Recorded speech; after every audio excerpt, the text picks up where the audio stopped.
Hi, I'm Joseph Bate, and welcome to New Vision TV Online, the music review.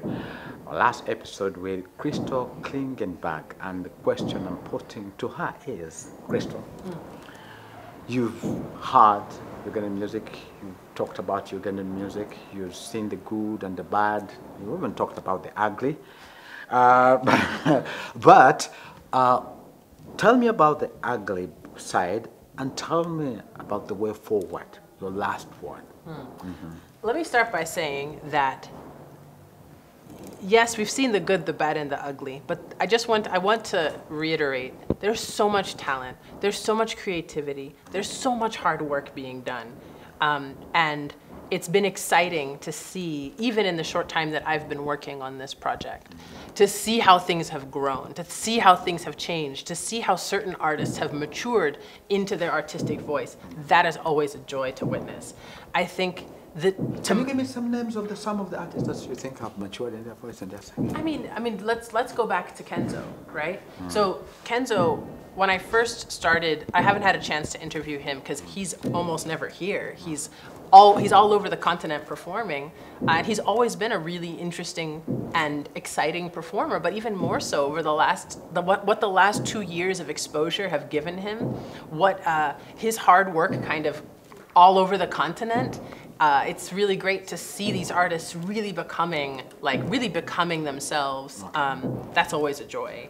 I would say the most difficult part, as far as I can tell, and as far as the people who I've spoken to in this project have told me, is the economics of it all, right? You need investment into one's career to keep things going.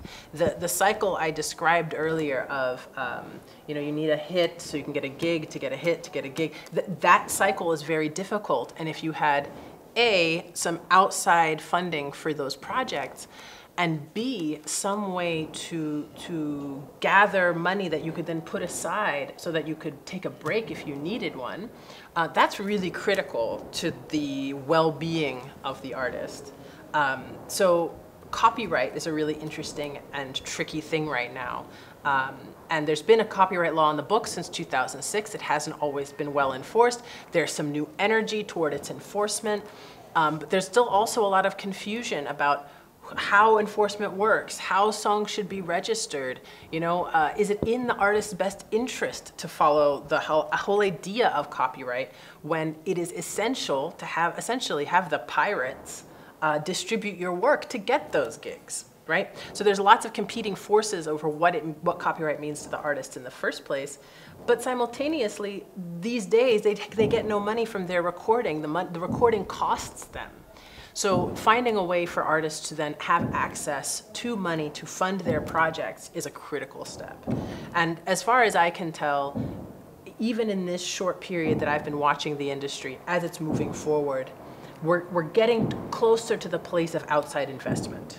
We're not quite there yet. The structures are not quite there yet. When we talked about the scaffolding for the industry, we're talking about institutions that can help shepherd, standard bearers that can help move things forward. And by standard bearers, I don't mean individuals. There are plenty of individuals in this industry who have been working, who have been uplifting, who have been even quietly behind the scenes doing their thing, and they deserve to be recognized. But I mean the institutions that can push things forward in a larger way. And so we're not quite there yet, but we will get there, where people will see the value of this industry from outside of itself, and will invest. And then, sky's the limit. Okay. Yeah, what's your last word to the Ugandan musicians, especially those who are struggling, those who are making it? What's your last word to them? I would say, keep doing you. Be as creative as you can. Put whatever is unique about you into the music. I think that trying to do something different, trying to do something new, trying to branch out a bit, that's where the Ugandan sound is going to come out of. And be proud of who you are. Like, there's only one Chris Brown. Don't be Chris Brown, be you, right? Do what you do well. And I think as in a country that is so, that demographically is so heavily youth, right? There's a lot of potential in that group, and potential in lots of different directions for the history of Uganda. But like, what will happen in music, the hope that music gives young people, the ways in which we all live through the music that we listen to. There's so much power, there's so much potential in music, and I really do think that the sky's the limit for the Ugandan music industry, and folks just need to hold on, try their best, and be themselves. Your last song, and tell me why you love that one. Which one will you pick? Okay, my last song is Mundeke. Mundeke. By a Frigo band. By a Frigo band. Yeah. What? Just because it's so beautiful, and it makes me feel nostalgic the way it makes my mom feel nostalgic when she left Uganda and she would listen to it in the U.S. Wow. And that song's just really beautiful, and I love Joanita Kawalia's voice, and it just takes me someplace else every time I hear it. Okay. Yes, that was Crystal Klingenberg from Harvard University. Thank you very much for watching, and I think this has been one of the best shows where we've got some of the best information, especially a better picture on the Ugandan music and best advice for you, the young Ugandan artists, and those even who are established. Thank you very much, Crystal, for your interview and for your information that you've given us. Hope to meet again next time. Thank you for having me.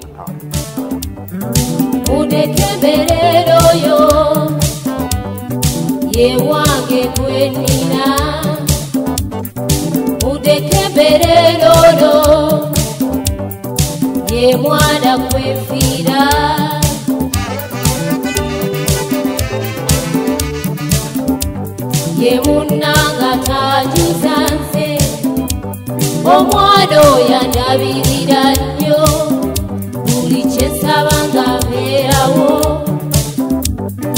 mundeke mbeerera oyo ddiya ye wange gwe nalonda mundeke mbeerera oyo mama ye mwana gwe nasa